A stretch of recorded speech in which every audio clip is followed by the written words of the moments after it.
Oh, this you crazy mother. Bonjour et bienvenue dans l'univers de l'artistologie, le podcast qui part au cœur de l'humanité dans le but d'élargir notre vision de l'existence et d'observer l'impact de l'artiste dans le monde. Je suis Malou Moulis, artistologue et auteur du livre « Ma vie est un labo et la vôtre aussi » et je suis ravie de vous accueillir sur ce podcast. No, I'm not a writer. Okay. Coucou à tous, je tiens à m'excuser pour le dépôt tardif. J'ai 2 jours de retard, oui, je le sais. Il est vrai qu'en faisant tout moi-même sur ce podcast, ça peut me prendre plus de temps et donc de dépasser la deadline du lundi. Je suis ravie de vous retrouver et j'espère que ce podcast vous plaira. Précédemment, dans l'univers de l'artistologie. J'en parlerai d'ailleurs un peu plus en détail dans un prochain podcast concernant son processus d'apprentissage. L'apprentissage chez l'artiste. On va en parler. Now. Maintenant. Tout de suite.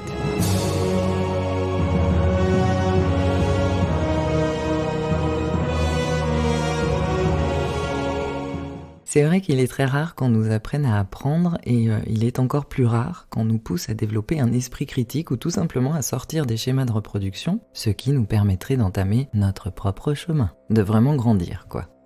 La plupart des circuits que nous intégrons, tels que l'école en premier lieu, nous amènent à poursuivre une méthodologie d'apprentissage linéaire et cumulée tout au long de notre parcours. Pendant notre éducation scolaire, on nous donne beaucoup d'informations, les matières enseignées sont très spécifiques et séparées les unes des autres. Nous fonctionnons principalement avec un cerveau qui prend l'habitude d'engranger les informations en les cumulant et en les dissociant les unes aux autres. Mais où sont nos expériences et la connaissance de soi ? Sommes-nous à ce point insignifiants dans ce monde pour nous exclure de tout apprentissage ? C'est la grande différence qu'il y a entre le savoir et la connaissance. Majoritairement, l'expérience et la connaissance de soi sont écartées alors que le véritable apprentissage se veut plus nuancé et surtout imbriqué. La logique universelle nous invite plutôt à rassembler les données pour y trouver des liens, créer des points de comparaison et mieux comprendre les nuances de la vie. Cela donne l'avantage d'aller plus loin dans nos découvertes du monde et de nous-mêmes. D'ailleurs, depuis l'arrivée d'Internet, je suis ravie de voir à quel point les matières enseignées dans le circuit scolaire sont de plus en plus vulgarisées. C'est génial parce qu'en procédant ainsi, notre cerveau préserve un peu plus le savoir reçu. Il s'imprime mieux parce qu'il est enseigné par le biais d'images, de métaphores et de retours d'expérience. Et c'est plus porteur que l'enseignement académique dont nous avons l'habitude. L'enfant a besoin de modéliser pour poser les bases de son développement et pour construire son ego qui lui sera utile. Peu après, l'adolescent ressent le besoin d'appartenance, il commence à s'écarter du modèle en souhaitant quand même se retrouver dans un groupe. Il cherche donc un clan. L'étape suivante consiste à devenir adulte, ce qui signifie se détacher du clan, partir à la découverte du monde et de soi-même en faisant ses propres choix d'expérience tout en les partageant aux autres. C'est très exactement là où l'artiste prend sa place. Or, généralement, dans la continuité de notre parcours, nous appliquons la forme d'apprentissage à laquelle nous sommes habitués. La reproduction, en utilisant encore et toujours des méthodes, des modèles, etc. Mais j'ai pu constater à quel point ce procédé est inefficace, voire même souffrant pour la suite des aventures, car il nous empêche de démarrer notre propre existence, de réfléchir par nous-mêmes, et la connaissance de soi est quelque peu limitée. Nous n'accédons pas à la profondeur et nous tournons en rond en empruntant les traces des autres tout en cherchant désespérément qui nous sommes. Cette façon de faire empêche d'aller vers soi et développe plus particulièrement l'ego. Je ne vous en explique pas davantage concernant ce goupil d'ego, puisque vous le constatez par vous-même, si l'humain se tape autant sur la figure, c'est précisément à cause de son manque de gestion. Pour ainsi dire, notre humanité semble bloquée à la phase de l'adolescence, puisque le besoin d'appartenance est toujours aussi fort et la création de clans ne cesse d'augmenter. Que ce soit sur des questions politiques, religieuses, de genre, de passion, de mode de pensée, de catégorie sociale, de race, de culture, et j'en passe, c'est même pire qu'avant parce qu'au sein de chaque clan, des sous-catégories se sont créées. On sépare davantage au lieu de rassembler chaque individualité au cœur de l'humanité. Si autrefois la question du genre se résumait à l'homme et à la femme, Aujourd'hui, il y a transgenre, non-binaire, agenre, queer et bien d'autres qui nous perdent dans un flot d'identifications plus complexes les unes que les autres. Si cette façon de se définir est une marque de rébellion qui tend à sortir des cases sociétales et donc de certains archétypes ancestraux, ceci n'est qu'un simple déport finalement, parce que nous quittons une case pour nous enfermer dans une autre. Cela accentue l'incompréhension, la violence et la haine entre tous. En y réfléchissant et en prenant tout le recul dont je puis me parer, je me dis que cela est peut-être nécessaire pour revenir à l'essentiel. C'est-à-dire qu'il y a une telle excessivité dans nos envies viscérales de nous définir qu'à un moment donné, il va se produire une sorte d'overdose de toutes ces codifications et autres étiquetages. Ce qui nous amènera à comprendre qu'il ne s'agit non pas de regarder la catégorie, mais l'être humain dans son ensemble en respectant qui il est et les choix de vie qui lui appartiennent. Et c'est ce que l'artiste voit, lui. Il voit l'humain dans sa globalité et non en l'enfermant dans un genre, une forme ou un rang social. Il y a effectivement du bon à prendre partout et dans toutes les sphères, mais s'enfermer dans un clan représente le risque de développer un autre archétype ou un autre système de croyances qui se rattache à une façon de penser unique que nous appliquons souvent sans aucun discernement. Il est tout à fait possible de privilégier un domaine ou un autre tout en ayant une réflexion propre qui respecte le sens profond. C'est ce que fait l'artiste. Il ne se désengage pas du monde en étant tout seul et loin de tous, mais il ne s'enferme pas non plus dans un mode de pensée verrouillé. Il ouvre les choses, bien plus qu'il ne les enferme. De toute évidence, il manque un paramètre essentiel à nos apprentissages. Un paramètre que nous ne pouvons exulter, la connaissance de soi. Nous ne pouvons pas écarter l'intériorité, l'inconscient et tout ce qui est caché, parce que tout ceci fait partie du monde. Nous faisons partie du monde. S'extraire de nos apprentissages nous amène des compréhensions très incomplètes et qui sont accompagnées de beaucoup trop de certitudes.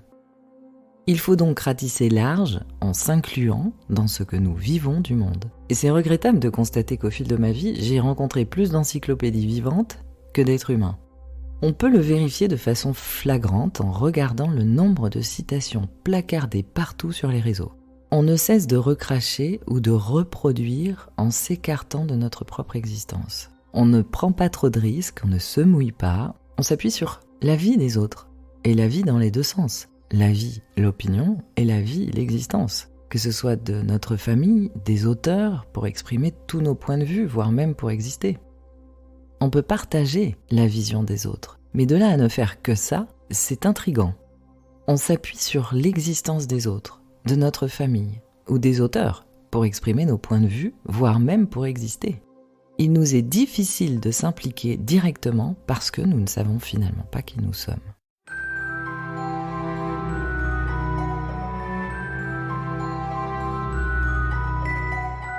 Je me souviens d'un soir où j'étais avec une amie à la terrasse d'un bistrot parisien. Rien qu'en y pensant et au vu de ce que nous vivons depuis un an, j'ai un peu l'impression que c'était au siècle dernier. Mais bon, réflexion mise à part, bref, je poursuis. C'était un homme d'une 40aine d'années, il se trouvait à côté de nous et il entama une conversation en exprimant combien ça lui faisait du bien d'être seul avec lui-même, parce qu'auparavant, il n'avait jamais osé aller au resto tout seul. Et je comprenais tellement ce qu'il pouvait ressentir et je trouvais ça génial, que du coup, j'ai souhaité poursuivre la discussion et en savoir un peu plus sur lui. Et au fil des échanges, je remarquais qu'à chaque fois que je posais une question sur sa façon de voir ou sur son parcours, il me sortait des phrases toutes faites de certains auteurs en me donnant des références par-ci, par-là. Il ne s'exprimait qu'à travers des lectures ou des citations. Et ça m'avait attristé parce que la vraie rencontre était impossible. C'était un peu comme s'il avait survolé son existence en la vivant mentalement. Et je lui avais exprimé que ce qui m'intéressait dans notre échange, ce n'était pas les mots des auteurs que je ne rencontrerais jamais, ni les bouquins que je pouvais trouver dans n'importe quelle librairie, mais lui. Ce qui m'intéressait, c'était qui il était, lui, l'être humain qui se trouvait face à moi, son parcours de vie. C'est la richesse de l'autre qui m'importe, sa vision des choses et de ce qui ressort de son histoire, de ses expériences de vie, et pas du tout ses références intellectuelles. On ne passe que par le biais de l'autre, parce qu'on a peur de se mettre à nu en parlant de nos propres expériences.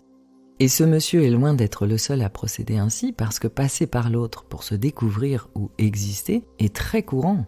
même si cela n'est pas à écarter, puisque nous sommes des êtres sociaux à la base, on apprend aussi sur soi en passant par l'autre, au cœur même de nos relations, que ce soit à travers notre conjoint, nos collègues, nos enfants ou nos chanteurs préférés, on se découvre. Mais la plupart du temps, on ne passe que par cette voie pour se connaître. On ne passe que par l'autre. On réfrène la solitude, le silence, et on occulte une grande partie de l'apprentissage. C'est une voie indirecte pour aller vers soi qui est plus longue, plus souffrante aussi, parce que la possibilité de se perdre en l'autre est également plus grande. Mieux vaut errer sur le chemin que nous avons quand même décidé de prendre que de se perdre sur celui d'un autre, pour la simple et bonne raison qu'on ne découvrira rien de nouveau sur les traces de quelqu'un et encore moins sur nous-mêmes. Cela dénote une certaine fuite de soi qui, poussée à l'extrême, nous perd complètement. À force de s'identifier à l'autre, on en vient à se persuader qu'on est lui. Là où ça devient dangereux, c'est qu'il en découle de plus en plus des troubles de la personnalité, comme le fanatisme, pour ne citer qu'un exemple. En passant par l'extérieur, par des parcours fléchés, on s'éloigne sans cesse de soi. On ne se rencontre jamais vraiment. C'est dommage parce que ça démontre à quel point nous rejetons l'exploration de soi. Et du coup, ça devient complexe d'être entier. On est un peu bancal. C'est un peu comme si on avançait avec la moitié de soi-même. Si la plupart des gens fonctionnent comme ça, c'est aussi parce que ça fait flipper. La peur est si présente qu'on préfère se cacher derrière tout un tas de fioritures, de rôles, de places, de postures. On pense avancer avec ce besoin d'identification, mais c'est tout le contraire parce qu'on s'ampute d'une partie considérable de l'apprentissage. Si nous avons du mal à oser plonger et expérimenter par nous-mêmes pour élargir notre champ de connaissances, c'est aussi parce que notre société a la fâcheuse habitude de nous demander de nous identifier de façon définitive. Et quelque part, elle nous demande d'arrêter d'apprendre. Or, à moins de s'être endormi pour l'éternité, au fil des années, on se modifie, on change. Et heureusement d'ailleurs. Ça prouve qu'on est vivant. Alors, je conçois que l'aspect méthodologique ou tout ce qui définit nos façons d'être, comme surdoué, MPI, zèbre, etc., puisse rassurer, et il y a même quelques points qui m'ont été utiles dans ma phase d'adolescence, parce que c'est une étape dans laquelle nous avons besoin de comprendre, de suivre un aiguillage, et c'est une étape importante. Un point de repère amène des compréhensions qui rassurent, oui, mais en aucun cas nous devons nous y arrêter si nous souhaitons nous permettre de grandir réellement. Et pourtant, la plupart des gens s'y enferment, tout simplement parce que c'est une manière très cérébrale d'apprendre, et que le cerveau est conçu de sorte à tout cloisonner et surtout pas à prendre de risques. Je vous l'ai déjà dit, lui, il a envie d'être en sécurité. L'artiste, quant à lui, est insatiable dans son apprentissage. Il apprend partout et en toute chose. L'artiste, c'est celui qui fait le pas vers l'adulte, vers l'être humain véritable. Il ose s'explorer, il expérimente, il fait ce pont entre l'intérieur et l'extérieur, entre ce qu'il apprend du monde, ce qu'il en observe, et ce qu'il découvre de lui-même. Être artiste, c'est être spirituel, mais être spirituel, c'est faire l'expérience de l'humanité tout en explorant les parts de l'inconscient. Et pour les visiter, il faut évidemment plonger. Et c'est majoritairement ce qui nous fait flipper, parce qu'on s'aventure dans des aspects sombres de soi et du monde qui nous entoure. L'artiste, c'est l'être qui se présente et l'attention qu'il porte à la vie, y compris la sienne, lui permet de grandir significativement en découvrant des chemins insoupçonnés. Par exemple, l'artiste vit une histoire d'amour compliquée, et en se baladant, il observe attentivement une fleur, et le soir, il tombe sur un reportage sur le cosmos. Entre ces trois choses, qui n'ont a priori aucun rapport les unes avec les autres, l'artiste trouvera un lien commun. Cette façon qu'il a d'être présent à sa propre existence et à ce qui l'entoure, lui donne toute la substance des apprentissages, et lui fournira une compréhension plus vaste sur le monde. La mise en lien entre ce qu'il vit de lui-même et ce qui l'entoure lui permet donc de développer un apprentissage plus global, plus complet et plus dense. C'est un apprentissage imbriqué qui ne sépare rien de rien et qui, au contraire, rassemble les expériences et les connaissances. L'apprentissage cumulé, quant à lui, est lié à l'information et à un aspect spécifique, tandis que l'imbrication est liée à l'expérimentation et à l'intégration. Dans un processus individuel, il apparaît évident de regrouper les données, telles que nos expériences, nos savoirs, nos connaissances, pour nous permettre d'élargir nos compréhensions, notre vision du monde et de nous-mêmes. Il en est de même dans le processus collectif. On sera toujours plus innovant et on ira toujours plus loin dans les découvertes dès l'instant où l'on aura enfin compris qu'il faut rassembler les spécificités, les expertises et les différentes expériences au lieu de continuellement tout séparer. C'est bien grâce à cette façon d'apprendre que nous pouvons être visionnaires et novateurs. Ça rejoint la grande différence qu'il y a entre l'inspiration et le plagiat, thématique que j'aborderai dans un prochain podcast. L'artiste est dans l'obligation de faire face à l'inconnu pour vivre sa propre existence et aller dans l'essence même de la vie. Et c'est parce qu'il navigue dans l'essence qu'il en ressort les symboliques et qu'il y découvre les vérités fondamentales. Vous ne verrez jamais un véritable artiste vous indiquer un modèle à suivre. Jamais. Il va plutôt ouvrir le champ des possibles. Il partage sa vision, ses découvertes. Il est force de proposition et de réflexion, mais pas du tout de reproduction. C'est parce qu'il est libre de vivre sa vérité qu'il pousse naturellement les autres vers qui ils sont. Il a intégré l'importance de donner l'opportunité aux autres de faire leurs expériences et de les partager. Il rend accessible la liberté d'être parce qu'il se le permet lui-même. En étant qui il est, il rassemble l'humanité en un même point. Plus de définition, de cases, de codes, de cloisonnement, mais juste l'être humain en cours d'apprentissage qui respecte le chemin de chacun et rassemble les points de vue. Tout comme le chanteur qui rassemble un public lors d'un concert. Il n'y a plus de catégories sociales, de culture, de religion, mais juste des êtres humains qui partagent une expérience unique. Ils la vivent tous de manière différente et pourtant, ils se rejoignent en un même point, celui de la communion. Et c'est ça être artiste, c'est ça grandir et c'est ça être humain. N'oubliez pas que l'artiste sauvera le monde.